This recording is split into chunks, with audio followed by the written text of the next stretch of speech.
Jay, tough result here. What are your thoughts on it? Yeah, really tough considering how we started the game. Was really happy with more substance in that first 30 minutes.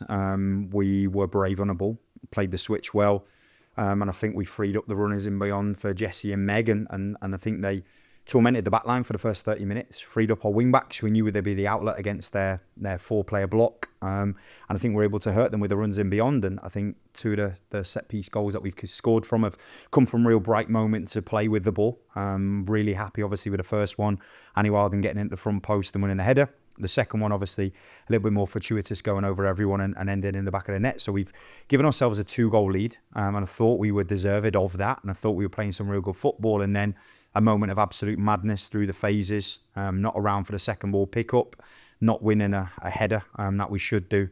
And then it's put pressure on our back line, and we've ended up being beaten. I think we were weak in our defensive actions in and around the box. And I think we were in that first half, to be fair. And they've scored the goal. That's then given them the momentum. It shifted the momentum before half-time. And I think if we'd have come in at half-time 2-0 up, the game could have been different. Unfortunately, obviously, they've got the tails up, and in the second half, it's becoming a similar occurrence now where we're in games or we're leading games or drawing games, and the last 20 minutes just is completely unravelled through lack of detail, lack of decision-making, real poor individual errors, and we've obviously lost the game 5-2. Yeah, and obviously you touched on it a bit there, a good first 30 minutes in terms of performance. Going in at half-time at 2-1, what was your message to the team at half-time? Yeah, the messages were obviously with the ball, to keep doing what we're doing. We were working the switch really well, and I thought we were getting Jazz Bull on the back foot and Tia Primer on the back foot behind their wingers, and it was making a decision for their fullback or whether to commit and jump or not, and that would then free up Megan, free up Jessie in 1v1 moments against Ellie Hack and Amy Goddard, and I think we did that really well. I think the half-time substitution kind of proved that we were hurting them in them moments. Against the ball, I just wanted a little bit more connectivity, and when we were on the swing, whether it be the 8 or the wing-back pressing, and also wanted us to get up the pitch quicker. I think we were getting clearances or we were playing direct balls in beyond, and I don't think our distances, I don't think we have much control between our distances, so I wanted us to be tighter. And then obviously we've conceded, and as soon as we concede that second goal, I think the momentum swung, and they were obviously then fed off that momentum. They brought on fresh players that mentally and physically could bring them freshness, and ultimately it's resulted in a second game now where we've conceded 4 in the second half. Yeah, and what was your take on the goals we've conceded? It's really poor goals. I know set piece, we've been aggressive and we've capitalised in one box and we haven't in the other. But I think the goals, when we look back at them, they've started at a certain, within the phase beforehand, where we've either given a ball away or we've made a poor error, turning our back on.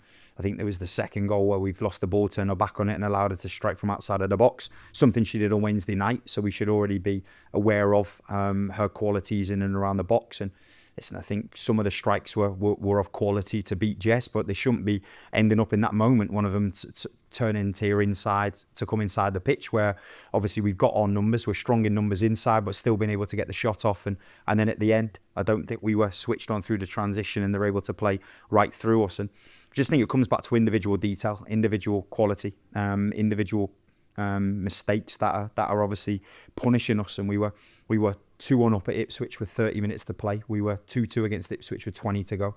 We were 1-0 up at Forest with 30 to go, 1-1 with 20 to go. And again today we were 2-1 to go, 30 minutes to go, and we were 2-2 with 20. So there's a common occurrence now that's happening. Final 20 minutes, we just don't seem to have the legs and more the mental capacity to stay in the games and turn these good starts to the games into wins. Yeah, and obviously you kind of touched on it there, but what do you put the last 30 minutes down to? Could it be a lack of fresh legs available? Yeah, of course we'd like to have experience on the bench and quality on the bench that can come on and change the game. We've obviously been really happy with the development of Stevie Kennedy and Chloe Sheffield, but the quality in these games, the exposure, this league is only getting stronger and stronger with the quality that the oppositions are bringing on. In them final 20 minutes, when you have to look at Southampton today without Ellie Brazil, without Emma Harries, and the quality they're bringing on, Nottingham Forest bringing on Amy Claypole, you only have to look at the quality that teams are bringing on, and unfortunately the quality that we have is behind the bench and currently out injured. So yeah, there's very little we can do with that. However, I feel like we're squeezing every ounce, and I've got a lot of credit for the staff. I feel like we're squeezing every ounce of the group we've currently got. We've obviously been adaptable and we've changed system, we've changed strategy, and we're trying to stay in these games of football. And again, I thought it worked well, the game plan, and the 11 worked well in that first kind of 30 minutes. And then we've got to look at why things start to unravel. And I do think when it comes down to the final 20 minutes, physically, we need freshness. And unfortunately, we don't have that available at the minute.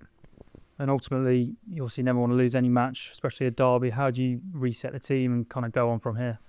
You don't want to lose any game of football. And obviously a lot of people have asked that question of losing 2 derbies back to back. But for me, that's the short term. For me, the longer term is losing 7 games in 8 this season. It feels different to last year in terms of last year was a wake up call. Last year was around how far we were off teams. And this year that doesn't feel too far. It doesn't feel too far. It feels like we are 2 or 3 players back from injury for having a freshness to help and support the group of girls that are on the legs at 60, 70 minutes to try and get us over the line. So like I said earlier, we've been in games this season. There've been big moments and turning points in both boxes, and ultimately we need to do more in both boxes to change around our fortunes. But I believe we've got the quality. I believe we've got the mentality, but it's all well and good when it's words, and now we need to put it into action.